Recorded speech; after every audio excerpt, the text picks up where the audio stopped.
Kita semua pasti pernah lihat kan, tempat kerja yang bangga banget majang catatan keselamatan yang sempurna.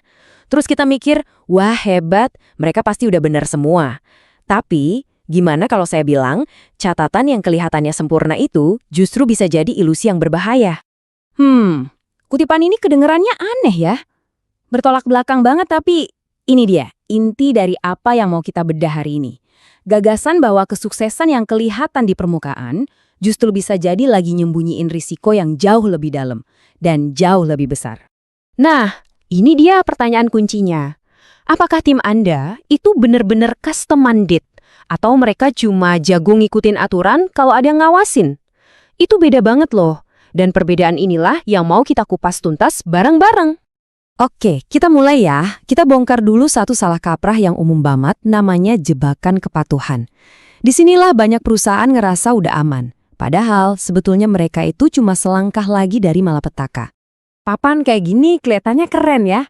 Tapi tunggu dulu. Menurut sumber kami dari U-Factors, ini justru bisa jadi masalah serius. Kenapa coba? Ya karena nggak ada yang mau jadi si biang kerok yang ngerusak rekor. Akhirnya apa? Cedera kecil diem-diem aja, kejadian nyaris celaka nggak dilaporin, dan suasana yang senyap ini malah dianggap aman. Bahaya kan? Nah, di sini letak beda mendasarnya. Kepatuhan itu ya ngerjain apa yang disuruh, cuma centang-centang checklist selesai. Tapi kalau budaya, itu soal melakukan hal yang benar meskipun nggak ada yang liatin. Kepatuhan itu dasarnya aturan, budaya itu dasarnya nilai-nilai yang dipegang bareng-bareng. Terus gimana caranya kita pindah dari sekedar patuh jadi benar-benar berbudaya keselamatan? Tenang, untungnya ada semacam peta yang udah teruji nih buat nuntun kita di perjalanan ini. Dan ini dia petanya, kurva DuPont. Ini kerangka kerja yang keren banget buat nunjukin evolusi budaya keselamatan. Coba deh perhatiin, kurvanya kan gerak dari kiri ke kanan, seiring angka kecelakaan menurun, motivasi di balik tindakan keselamatannya juga ikut berubah. Dari yang tadinya terpaksa dari luar, jadi dorongan dari dalam diri sendiri. Yuk, kita telusuri kurva ini. Kita mulai dari tahap-tahap awal, di mana keselamatan itu lebih soal ikut perintah aja, bukan karena kesadaran pribadi. Oke, di ujung kiri kurva ada tahap reaktif dan dependen. Kalau reaktif, ya itu baru sebatas insting aja. Pokoknya ngindarin bahaya yang kelihatan jelas. Nah, pas geser ke dependen, keselamatan mulai ada bentuknya. Tapi masih bergantung sama pengawasan. Mindsetnya tuh, saya patuh aturan karena wajib. Nah, perusahaan di tahap-tahap awal ini biasanya sangat bergantung sama yang namanya lagging indicators atau indikator tertinggal. Ingat kan papan 300 hari tanpa kecelakaan tadi? Nah, itu contoh paling pas dari lagging indikator. Indikator ini cuma ngukur kegagalan, kecelakaan yang udah kejadian. Ada analogi bagus nih dari Evotics. Bergantung sama lagging indicators itu ibarat nyetir mobil tapi cuma lihat spion. Iya sih, kita jadi tahu kalau barusan nabrak sesuatu. Tapi kan sama sekali nggak ngebantu kita buat ngehindarin tabrakan di depan, ya kan? Oke, sekarang kita geser ke sisi kanan kurva. Di sini nih, ada perubahan pola pikir dan rasa memiliki yang fundamental banget. Disinilah budaya keselamatannya sejati mulai kelihatan bentuknya. Di sini nih, magicnya terjadi. Di tahap independen, setiap orang mulai punya tanggung jawab pribadi. Pola pikirnya berubah jadi, saya ikut aturan karena saya mau selamat. Terus, puncaknya di tahap interdependen, fokusnya jadi lebih luas, jadi kolektif. Kita saling jaga keselamatan satu sama lain. Keselamatan udah jadi nilai bareng-bareng. Terus, gimana caranya perusahaan bisa sampai ke level ini?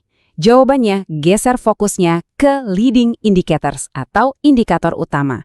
Ini adalah ukuran-ukuran proaktif. Yang diukur itu kinerja dan perilaku yang bisa mencegah kecelakaan bahkan sebelum terjadi. Bedanya jelas banget. Kalau lagging indikator itu kaca spion, nah leading indikator itu lampu peringatan di dashboard mobil. Dia ngasih tahu kita soal potensi masalah sebelum jadi bencana. Ini pergeseran total dari reaktif jadi proaktif. Kabar baiknya, sekarang jadi proaktif itu jauh lebih gampang dari sebelumnya loh. Kenapa? Ya berkat kemajuan teknologi yang luar biasa. Coba deh bayangin inovasi-inovasi ini. Kita ngomongin soal AI yang bisa mantau pemakaian APD secara real time. Atau sensor yang bisa kita pakai buat deteksi postur kerja yang bahaya. Bahkan ada pelatihan pakai VR yang bikin kita bisa latihan skenario bahaya tanpa resiko beneran. Ini bukan lagi fiksi ilmiah teman-teman. Ini semua adalah alat proaktif yang bener-bener ngubah cara kita ngelola keselamatan. Tapi tunggu dulu. Sekalipun udah punya teknologi paling canggih dan budaya paling kuat, ada satu peringatan penting nih.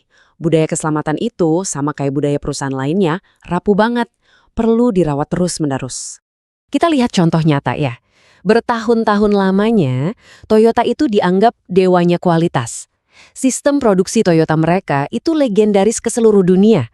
Budaya mereka yang super teliti dan selalu pengen jadi yang terbaik itu udah kayak mendarah daging. Terus, kejadian deh. Tahun 2010, Toyota harus narik 8 juta mobil dari pasaran gara-gara masalah keamanan. Krisis besar buat perusahaan yang namanya identik sama kualitas. Loh, kok bisa? Apa yang salah? Nah, ini pengakuan jujur dari Presiden Toyota waktu itu. Intinya gini, mereka lebih ngejar pertumbuhan dan potong biaya daripada ngebangun budaya dan orang-orangnya. Budaya kualitas mereka yang tadinya kuat itu jadi terkikis pelan-pelan karena fokusnya geser. Ini pelajaran yang penting banget tentang betapa rapuhnya sebuah budaya. Dan ini semua ngebawa kita balik ke pertanyaan di awal. Pas lagi ada tekanan, pas deadline udah mepet, dan pas nggak ada atasan yang ngawasin, tim Anda ngapain?